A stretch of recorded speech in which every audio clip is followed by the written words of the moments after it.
Alors, donc avant de continuer la question numéro 22 de ce CCP, j'ai remarqué la semaine passée, en corrigeant le sujet de maths 1, MINPAN 2016 MP, que les 5 premières questions ont porté sur en fait la notion des matrices bistochastiques.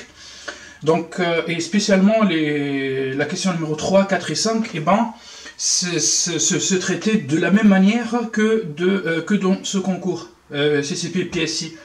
En effet, dans ce concours, ils ont, au lieu de proposer en fait une matrice stochastique, c'est-à-dire une matrice telle que tous les coefficients sont positifs, et quand on additionne les coefficients sur une ligne, on trouve 1, et ben une matrice bistochastique, c'est une matrice quand on additionne les coefficients sur une ligne, on trouve 1, et quand on additionne aussi les coefficients sur une seule colonne, on trouve aussi 1.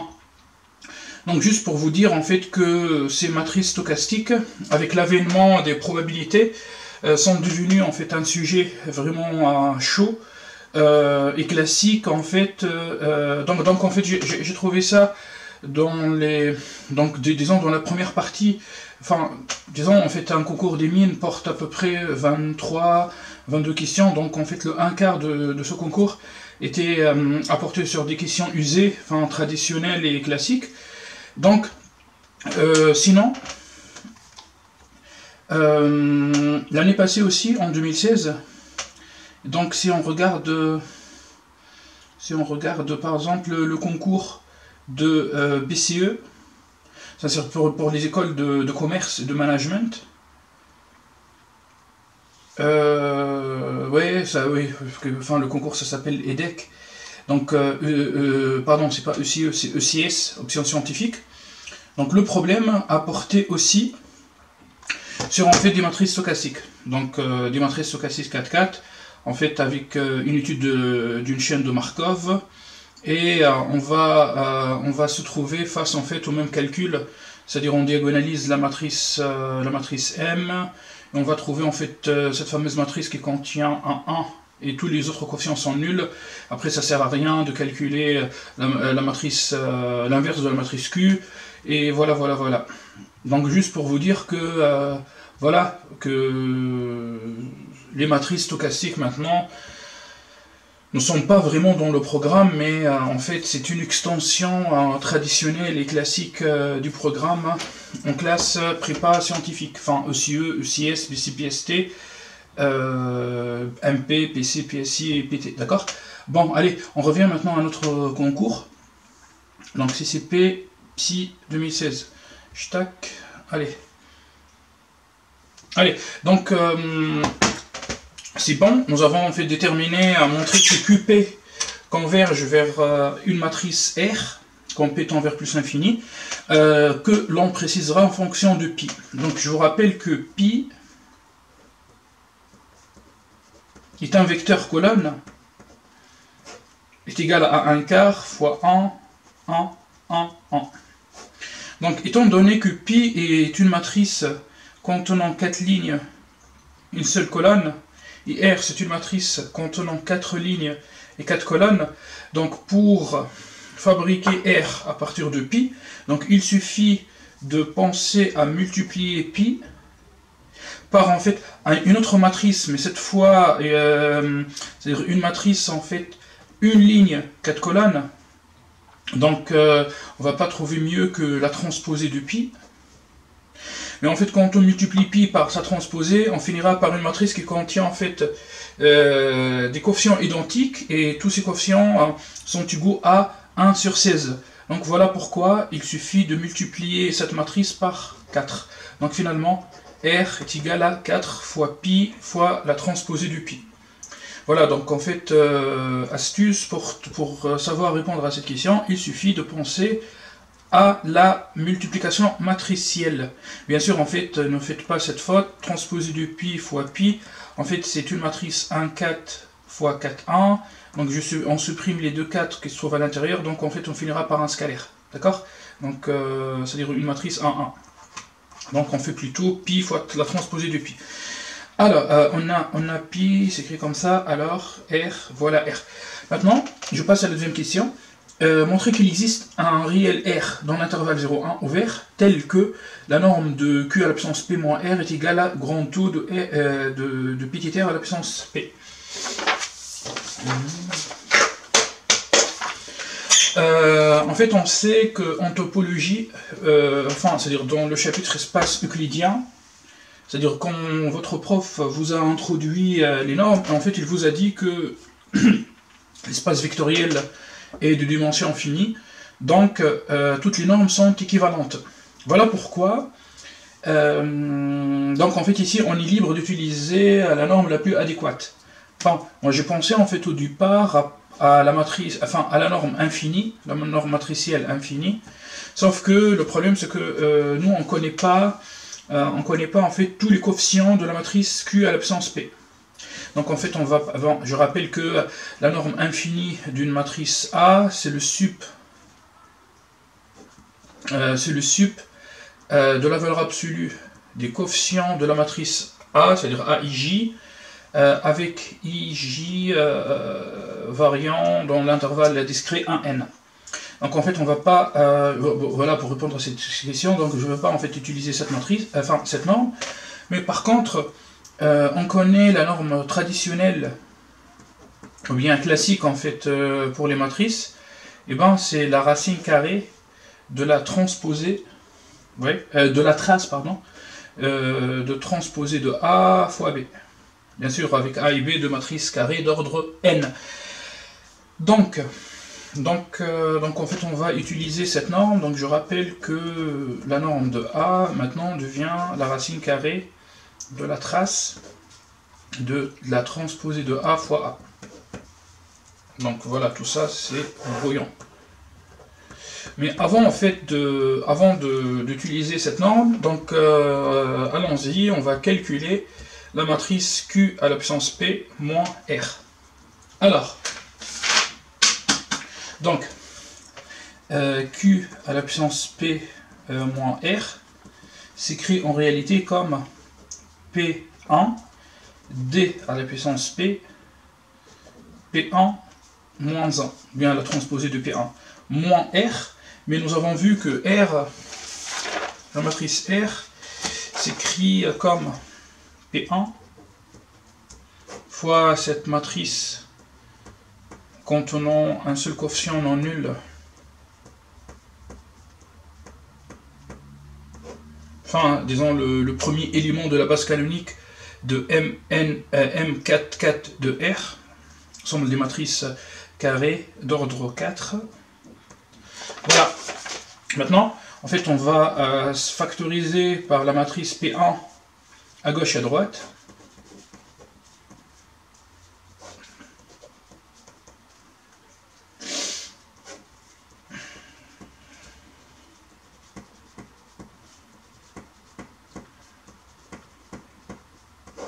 Maintenant, D à la puissance P. D à la puissance P, c'est 1 moins 1 à la puissance moins 1 cinquième à la puissance P, moins 1 cinquième à la puissance. Donc on va faire 1 moins 1, ça donne 0. Donc on va trouver directement, enfin je fais ce calcul directement, donc 0. Puisque le premier coefficient de D à la puissance P, c'est 1. Oui, j'ai fait, oui, voilà D à la puissance P.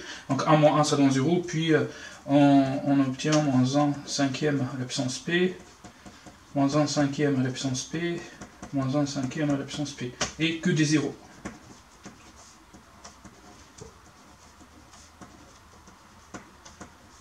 Le tout fois P moins 1, fois P1 moins 1. Ok. Donc, j'ai le droit de sortir ce coefficient moins 1 cinquième à la puissance P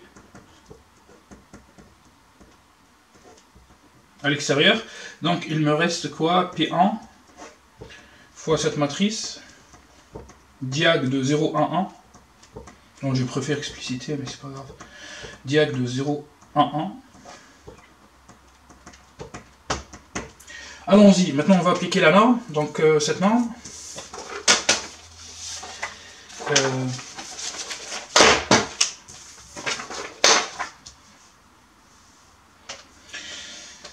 Donc, Q à la puissance P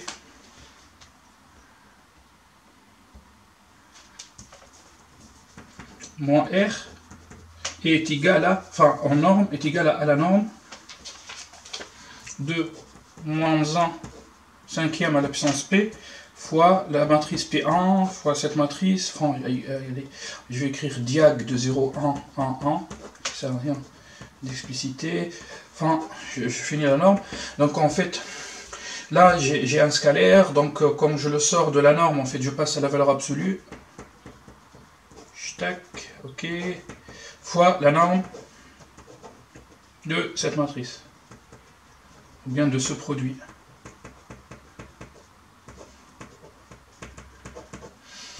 Donc la valeur absolue de moins 1 cinquième à la puissance P, en réalité c'est 1 sur 5 à la puissance P. Ok. Maintenant, la norme de cette matrice, en réalité, c'est la trace. Oui, c'est la trace... c'est la trace, c'est la racine carrée. Oui, c'est la racine carrée. Oui, c'est la racine carrée. De quoi?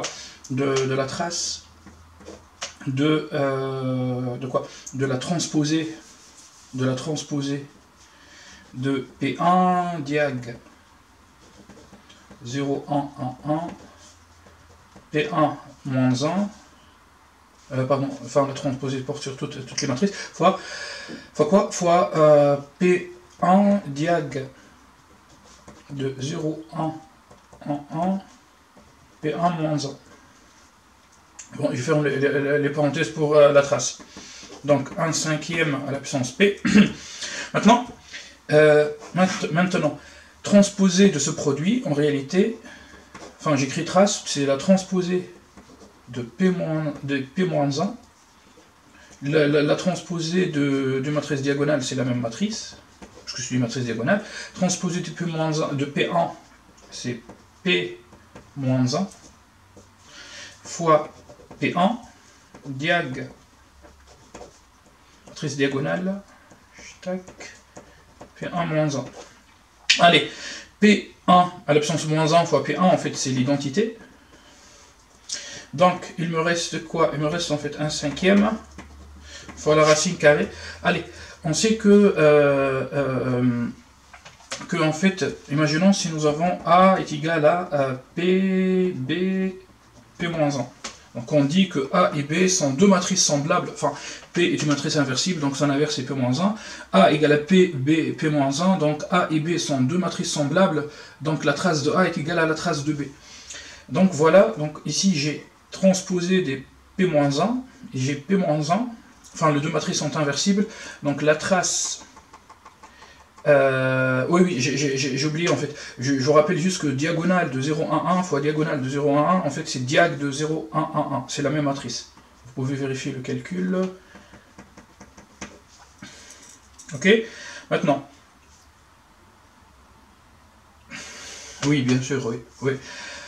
Maintenant la trace de cette matrice fois cette matrice en fait est égale à la trace de cette matrice. Du coup, c'est tout simplement égal à la trace de diag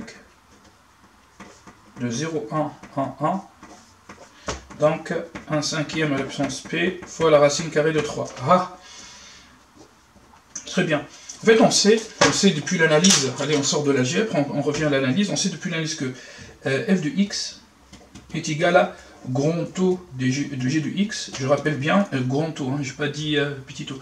Donc si seulement si, enfin un point x0, si seulement si limite de x tend vers x0, de quoi? De sup de la valeur absolue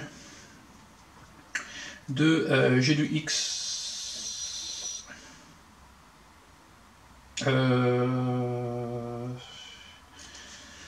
non, pardon, de f de x sur g de x et fini.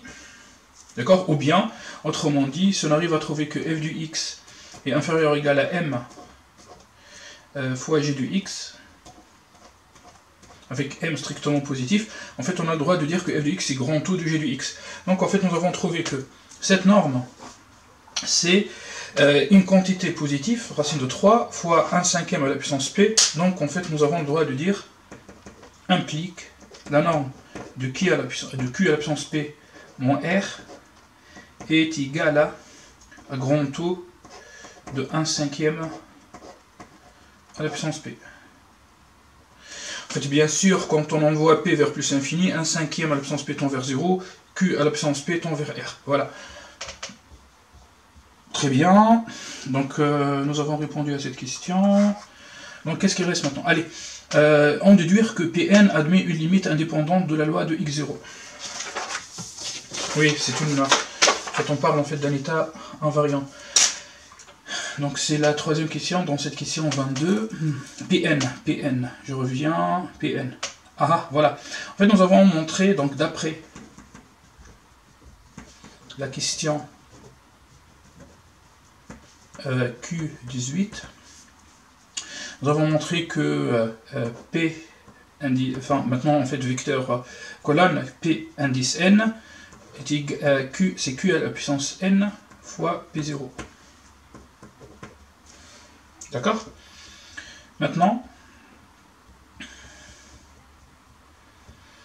d'après l'énoncé, ils ont parlé quelque part de la convergence matricielle. Voilà, Mn est une suite de matrices, on dit que cette suite converge vers une autre matrice, enfin cette suite matricielle converge vers une autre matrice, si seulement si tous les coefficients convergent vers les coefficients de l'autre matrice. Ok, faut-il en fait utiliser la linéarité en fait d'une... mon idée en fait c'est de dire ça, c'est de dire que limite, quand n tend vers plus l'infini, de Pn, c'est quoi? C'est la limite, quand n tend vers plus l'infini, de Q à la puissance n P0, et nous on sait que Q à la puissance n c'est R, fois P0, et ok, et R, bon je vais expliciter R,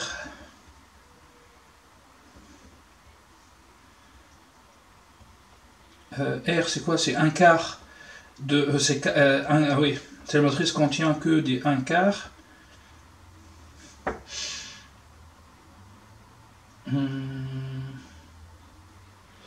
Bon, et bah, par contre, P0, on ne connaît pas l'expression de P0. P0, c'est quoi P0? P0, oui. P0, en fait, c'est x0 est une variable aléatoire de P0 donnant la position du point à l'instant n égale à 0. Oui, donc on sait tout simplement que tous les coefficients de P0, leur somme donne 1. Ok, allons-y. Donc, je vais expliciter R, donc voilà, donc on obtient ça, 1/4 fois 1,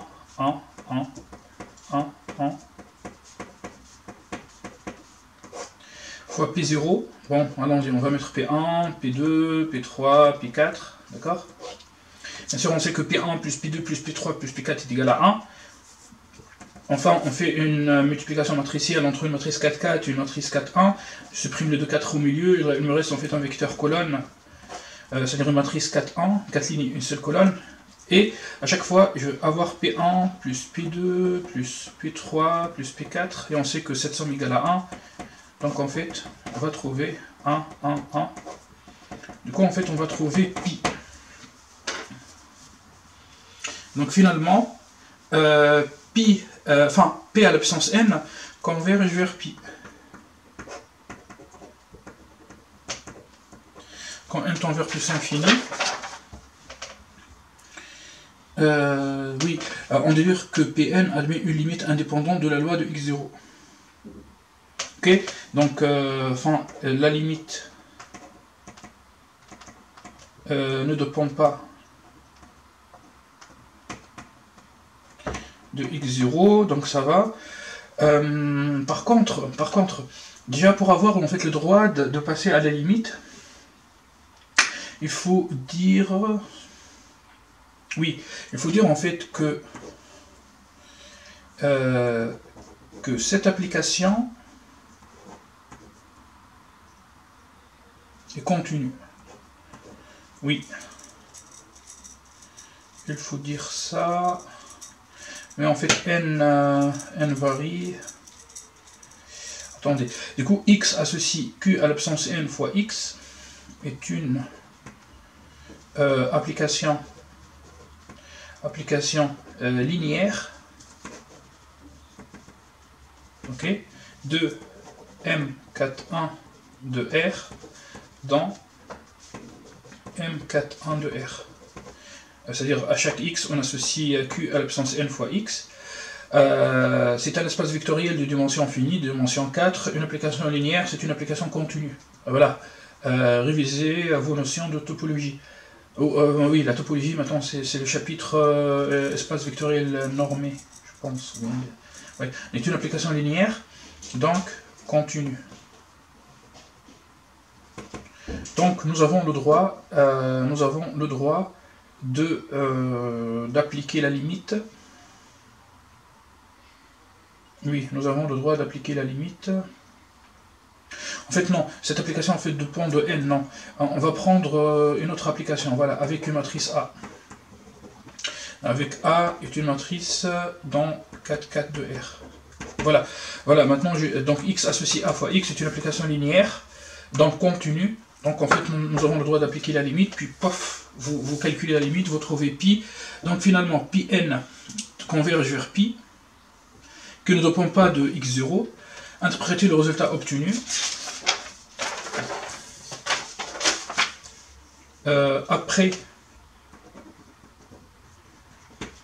Après un temps infini,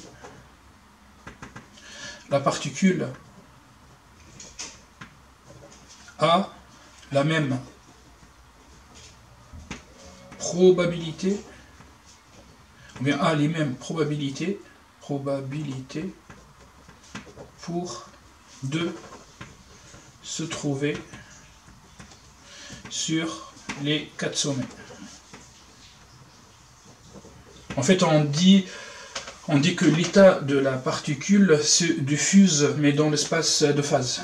Voilà, donc en fait, vous allez trouver l'application de ce calcul en biologie, en finance quantitative, et dans les systèmes dynamiques, peut-être en automatique. Voilà. Bon, si vous avez des questions, n'hésitez pas en fait de les écrire,